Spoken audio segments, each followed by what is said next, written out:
All right, let's crack the code on one of the trickiest parts of the AP Computer Science exam, the free response questions. Today, we're going to use the 2025 round problem to really break down the thinking behind the code, how you should strategize from the second you see the prompt, not just how to crank out the final answer. Let's get into it. So you flip open that exam booklet, and this is what you see, a round class you have to implement. Now, your first gut reaction might be to just dive in and start coding, right? But wait. The real key to nailing these questions is to pause for a second. This isn't just about writing code, it's a logic puzzle. Your first move should always be to break down the prompt piece by piece and pull out every single rule. That's going to be your blueprint. And that brings us to the most important step of all, decoding the prompt. Seriously, every FRQ is just packed with clues, rules, and little constraints. If you miss one, it can cost you. Think of this part as drawing up your architectural blueprint before you even think about laying the foundation.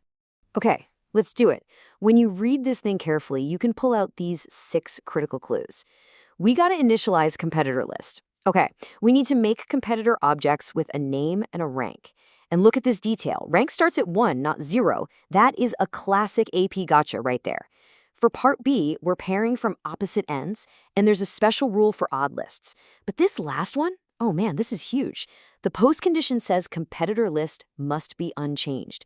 That is not a suggestion, my friends. That is a hard and fast rule that dictates your entire approach. So let's jump into part A. This is all about laying that foundation we talked about. We're just taking a simple array of names and transforming it into a properly built list of competitor objects. If you get this part right, part B becomes so much easier to handle. The trick here is to have a mental game plan. And for this constructor, it's a really simple 4-step process you can use over and over. 1. Initialize the list. 2. Loop through the names you are given. 3. Inside that loop, figure out the rank. And 4. Create that new competitor object and pop it into your list. That's it. This simple plan checks off all the requirements. Now for step 2, which loop should you use? I mean, you could use a for each loop, but then you'd have to create a whole separate counter variable just to keep track of the rank. The indexed for loop is just so much more direct here. Why? Because the problem literally ties the rank to the position in the array.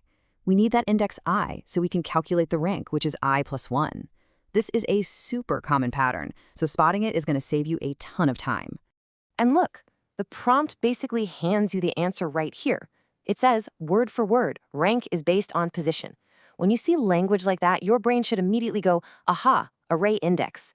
The first name is at index 0, so its rank is 0 plus 1. The name at index 1 gets rank 2. The solution is literally written into the problem itself. Okay, foundation is built. Now for the main event, part B, the pairing algorithm. This is the heart of the problem, where the real logic puzzle kicks in. Our job is to pair up competitors from opposite ends of our list. The second you read pair from opposite ends, your brain should light up with a specific pattern. It's called the 2-pointer pattern. It's so useful. You just set up one index, let's call it low, at the very beginning of the list, and another one, high, at the very end. Then you just move them toward each other, processing one pair at a time. Giving this pattern a name helps you spot it in the wild and know exactly what to do. But here's the twist. The 2-pointer pattern works like a dream for an even-sized list. But what did the prompt say? There's a special rule for odd-sized lists. So how do we adapt our algorithm? This is exactly the kind of edge case that separates a good score from a great one. And the fix is actually way simpler than you might think.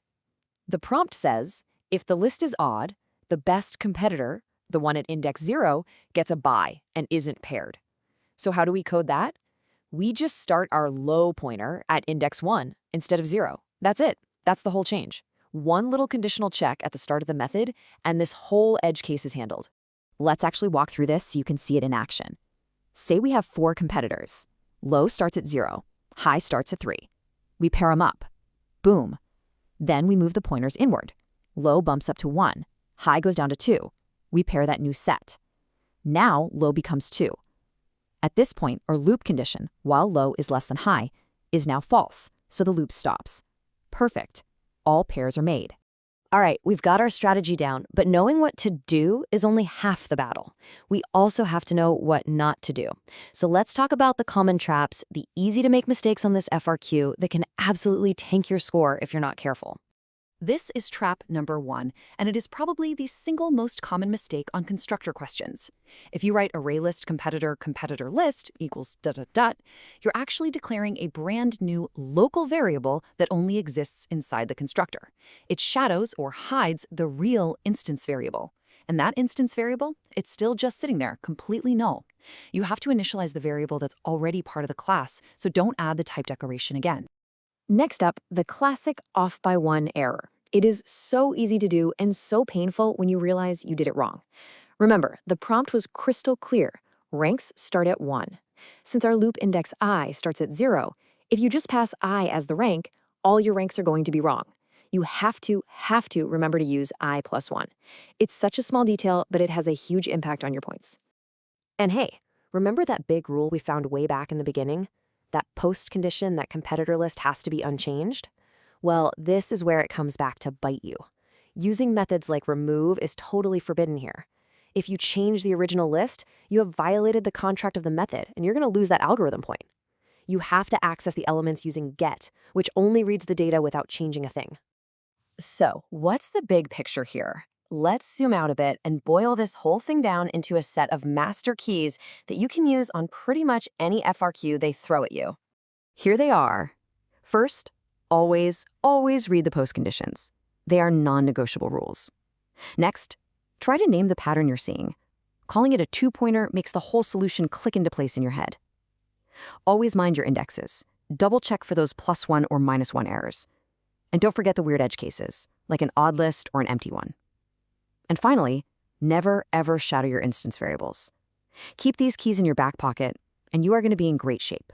See, by turning these problems into a process of decoding, planning, and executing, you're not just crossing your fingers and hoping for the right answer. You're building a system to find it every single time. You have the framework now, so the only question left is, what pattern will you spot on your exam?